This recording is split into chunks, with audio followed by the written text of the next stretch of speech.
Hello, my name is Rebecca Basciano, curator at the Ottawa Art Gallery. Today I am speaking from my home in Gatineau, Quebec, which, like the gallery, is located on the unceded traditional territory of the Anishinaabe Algonquin peoples. For the Kwahi Conference panel, Modern Lives, I will be presenting on Frances Anne Johnston.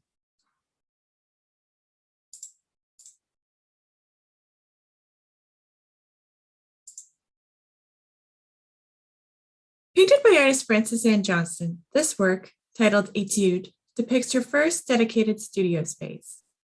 As one of her larger canvases, it brings together her preferred motifs, from open doors and windows to flowers and plants to still lifes of household objects. Accordingly, this work can be described as a self-portrait of Johnston's artistic pursuits and a pivotal marker within her career. After obtaining a room of her own, following a move from Montreal to Toronto, Johnston had her first solo show in 1967 at Robert's Gallery, showcasing Etude, and another in 1968, with more than 70 paintings produced over the course of a single year. Although her production increased after she acquired her own studio, Johnston had been a prolific artist for decades before. As a child, she was encouraged by her father, Franz Johnston, a founding member of the Group of Seven, to paint, sketch, craft, and look at the world with imagination and acuity. At the age of 17, Johnston decided to attend the Ontario College of Art in Toronto. It was there that she met fellow art student Franklin Arbuckle, whom she married. Shortly after graduating, Johnston participated in her first exhibition, steadily produced work, undertook commissions, and actively participated in OSA, RCA, and other exhibitions almost every year, establishing herself as a professional artist. With familial connections to Franz Johnston and famed illustrator Franklin Arbuckle, she was often overshadowed, branded as the artist's daughter or the artist's wife. She recalled the frequent remark, "Oh, you're Franz Johnston's daughter. No wonder you can paint." And she responded, as if knowledge of painting could be inherited like blue eyes or dimples.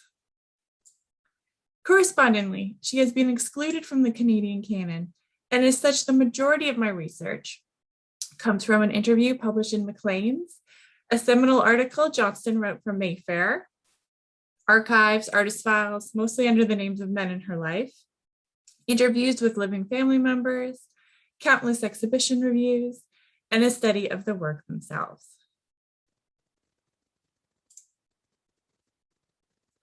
Unlike her husband, who was designated the main wage earner and was given the best studio spaces in their various homes, Johnston balanced the role of professional artist with the conventional responsibilities of housekeeping and motherhood.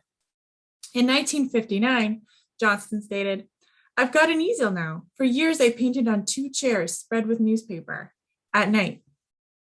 An improvised way of working is remembered by her daughter, Robin, who would come home on school days for lunch to see her mother clearing the table of a still life arrangement in order to make space to eat. Arguably, by the mid-1960s, with both of her children grown and the acquisition of her own studio, Johnston had already developed a unique aesthetic style that had matured from a particular context of making.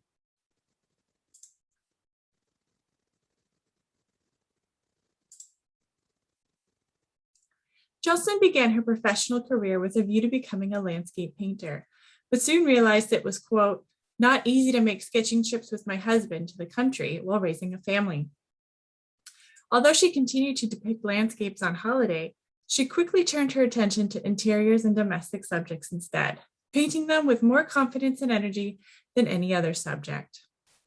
This was noted by a reviewer of her 1967 Roberts Gallery exhibition, who remarked, quote, "her landscapes are only successful when they have the small, crowded quality of her interiors," end quote. This crowded and intimate quality is seen in most of Johnston's oeuvre, with objects and furniture often overlapping, providing depth and visual texture. This is evident in Victorian Sitting Room, an early and often exhibited work. Here, the darkness of the palette reflects a typically somber Victorian space, its only source of light streaming through a barrier of plants at the window, casting soft shadows onto a richly patterned rug.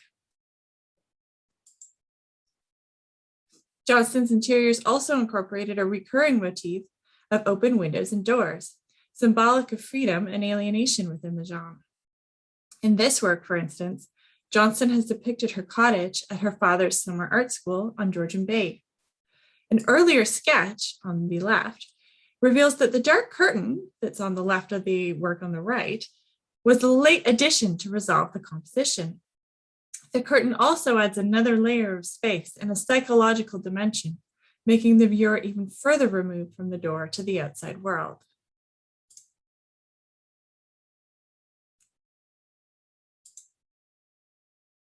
Johnston excelled in her depiction of still lifes, which are her most exhibited and prolific genre.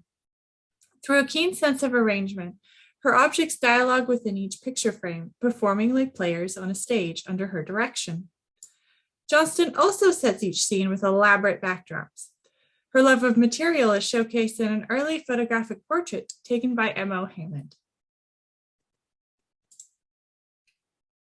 Although these fabrics create a private world that extends to the edges of the frame, in this work, she steps back to reveal the offstage secrets. A piece of fabric hangs over what seems to be a chair, illustrating that her unique aesthetic was initially informed by her lack of studio space. After she gets her own studio, this theme expands to include a series of studio corners where the patterned rugs and cushions on the floor stand in for a much larger backdrop and stage. Johnston frequently returned to a particular piece of fabric, resonant of Henry Matisse's cutouts. It is one of the many visual tells within her oeuvre that speak to her formal influences, as seen in this work, arrangement in blue and green. Moving away from tonalism early on, Johnston quickly embraced the emotional qualities of intense Fauves colors. Other references to Matisse include an illustration of his famous work, Dance, on the floor of Studio Corner. As noted by her daughters, Johnston was a prodigious reader and was well versed in all modern international art movements. Books appear in many of her works, purposely staged by Johnston, who is sourcing from her own library of props. And these titles indicate that she was a student of the School of Paris. Throughout her oeuvre, Johnston's knowledge of the history of the still life genre is transformed into something that is feminist and uniquely her own. In a few works, a blue and white napkin falls up the edge of her table, projecting out of the picture plane. Popularized in the Dutch still life paintings of the 17th century, this artistic trick includes viewers within the depicted space. In A deux chez moi, this work here, the napkin invites viewers to partake in a relaxed meal in a cozy corner of Johnston's studio, indicating that domesticity can coexist in places of work, offering nourishment and discussion. In other works, Johnston completely flattens the picture plane. French Door in the Studio expresses the movement of light and shadow throughout the day. As a feminist take on Cubist concepts, Johnston playfully inserts striations, representing the various slices of time she found to paint, thus reflecting the realities of many Canadian women who have balanced looking after a household while maintaining a professional artistic career.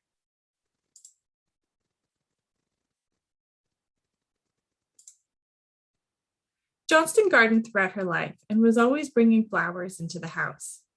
When she was younger, her father moved the family to various retreats for his painting, including J.E.H. MacDonald's house in Thornhill, where they cleaned up the famous Tangle Garden, and where at the age of 15, Johnston had already begun to sketch. Throughout her career, it was Johnston's flowers that gained her the greatest number of commissions. She confronted flowers with intellectual rigor, pushing forward the tradition of Victorian realism within Canada, while applying a more modernist aesthetic. Although she was praised for her organic approach to the subject, she didn't hesitate to contrast the natural with the abstract. This is seen in this work here, Still Life with Flowering Begonia, where delicate pink flowers stand in contrast to a bold and blocky background. In this work, the leaves have been scratched to show veining, giving the plant expressive vitality. Within the limits of quick setups and teardowns, the ephemerality of flowers and still life subjects, along with being limited to the household, Johnston developed a distinct artistic vision. She found beauty and intellectual rigor in applying different formal approaches to familiar subjects every day, and until she was able to get her own proper studio space, she was persistent in making as much room as possible for the development of her practice. Her home was a welcoming space where she hosted, relaxed with family, gardened, and conducted serious independent work. This is mirrored in her paintings, where she conflated her domestic life, personal interests, and formal experimentation, confidently crafting an identity that balanced the various facets of herself. Like the mingling of contemporary Fauvus colors or a delicate flower against a bold background, it was through contrasting effects that Johnston blossomed artistically. Thank you.